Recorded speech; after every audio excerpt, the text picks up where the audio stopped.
నా పేరు వి నూతనాన్య. నేను 8వ తరగతి చదువుకుంటున్నాను. నేను కూచిపూడి డాన్స్కి స్కాలర్షిప్ హోల్డర్ని. సిసిఆర్టీ గవర్నమెంట్ దగ్గర నుంచి వచ్చింది. ఓం శ్రీ పరమాత్మనే నమః. అథ తృతీయోధ్యాయః కర్మయోగః.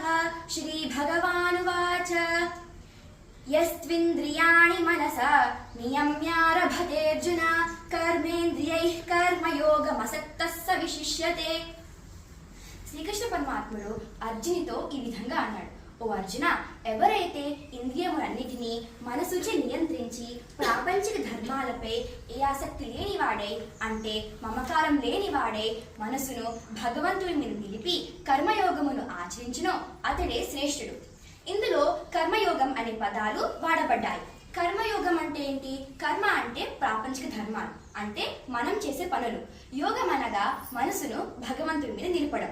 కర్మయోగి అంటే అతని ప్రాపంచిక ధర్మాలు నిర్వర్తిస్తూ మనసును భగవంతుడి మీద నిలిపేవాడు. ఈ కర్మయోగికి ఎలాంటి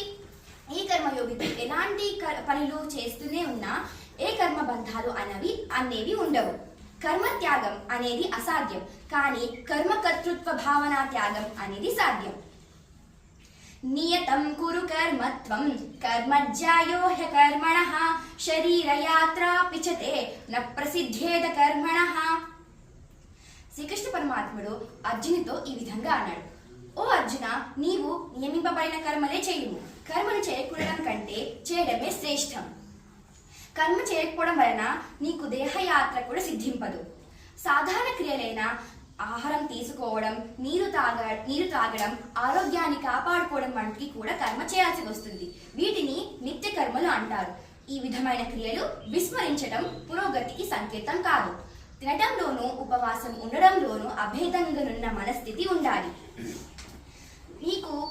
నువ్వు కర్మ చేయకపోతే నీకు భౌతిక పురోగతికి మరియు ఆధ్యాత్మిక పురోగతికి మంచిది కాదు. నీ కర్మను ఎవరో ఒకరు నియమించినా దానిలో దోషం ఉండవచ్చు. కాబట్టి నీకు నియమింపబడిన కర్మతో నీకు నియమింపబడిన బుద్ధితో నీవు కర్మను చేయవాలి.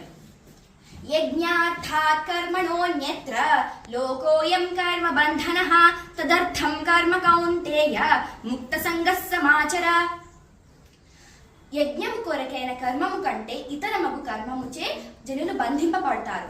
కాబట్టి యజ్ఞము కొరకైన కర్మము ఫలాసక్తి రహితంగా ఆచరింపు. భగవంతుడు